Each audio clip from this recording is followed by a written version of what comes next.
neutrophil. It's the most common white blood cell in circulation. First of all, if you add up all of your white blood cells, all of them, how many do you have? And you always express them as same as red cells per cubic millimeter of blood. You got, every book's going to do it different. 4,000 to about 9,000. This is total white blood cells per cubic millimeter. If it's over 10,000, I'll get to the neutrophil in a minute. If it's over 10,000, we say you have leukocytosis.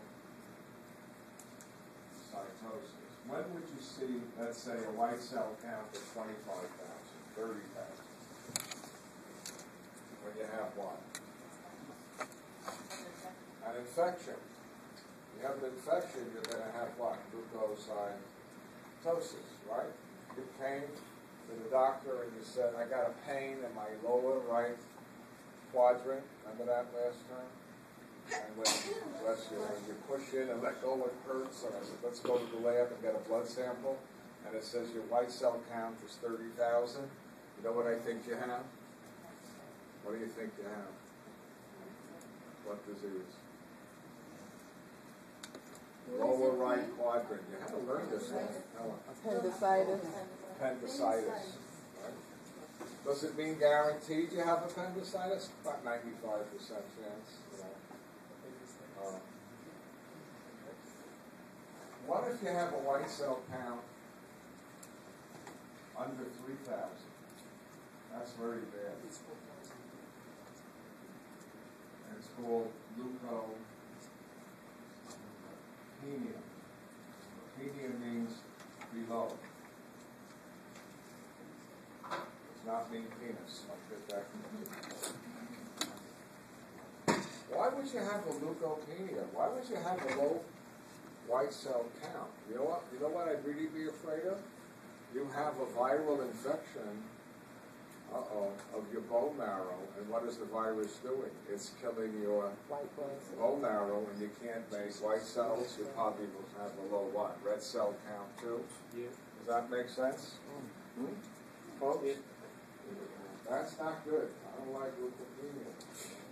Okay, so we're going to start. Let's erase. Let me tell you what a neutrophil does.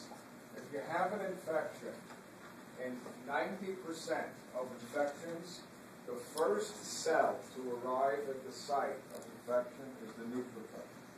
And what does it do? It does two things. Something you learned last term. One, phagocytosis.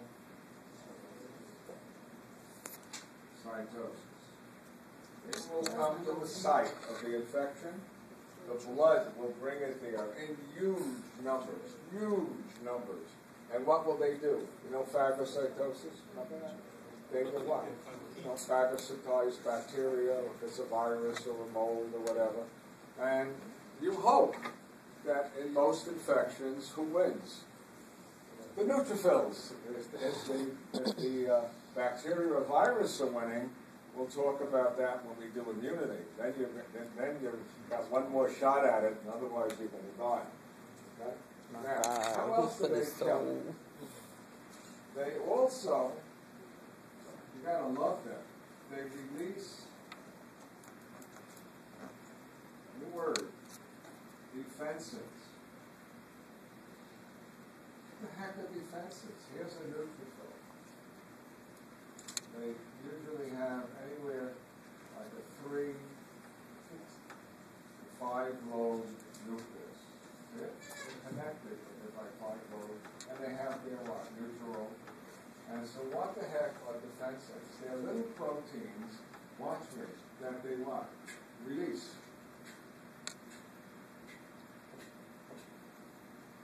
And they're not even proteins. You know what they are?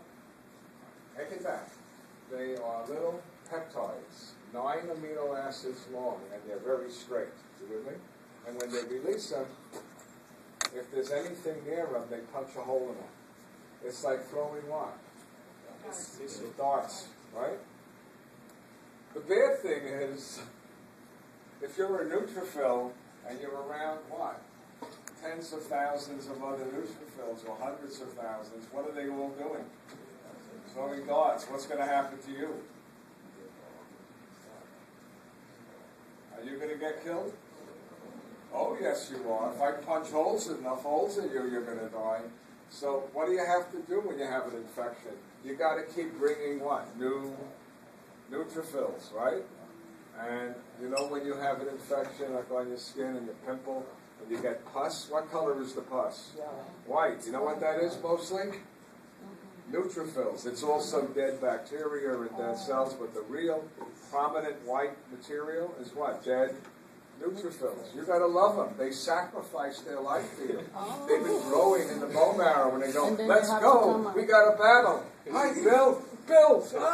Bill just hit me with 100 spears, and so did Tony and the other guy. And we're all what? We're trying to phagocytize, and we're killing each other.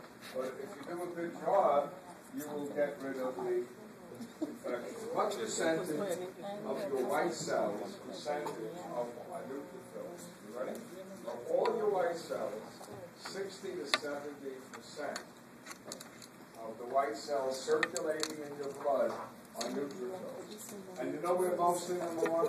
This is the greatest error that students make. True or false? Let's ask. Where are most of your white cells? In the blood? And the interstitial fluid? Yes. And the answer is interstitial fluid. What do they use the blood for? Transportation. If I asked you, where are most people in New York City? Are they in the subway? Yeah. They use the subway to get where? From one part of the city to another. That's their blood, right? So most of your white cells, what are they doing? They're doing this. They're moving around in the interstitial space, and they're looking for markers on you that are what? Wrong? Like you're a bacteria? Then you're in deep trouble, because they will what? Start to phagocytize, hit you with defenses, and kill you. Huh? But if I come up to this lovely cell, you be my cell? And she is a normal cell, I will just what? Come up and go, good. But I got to tell you the bad news.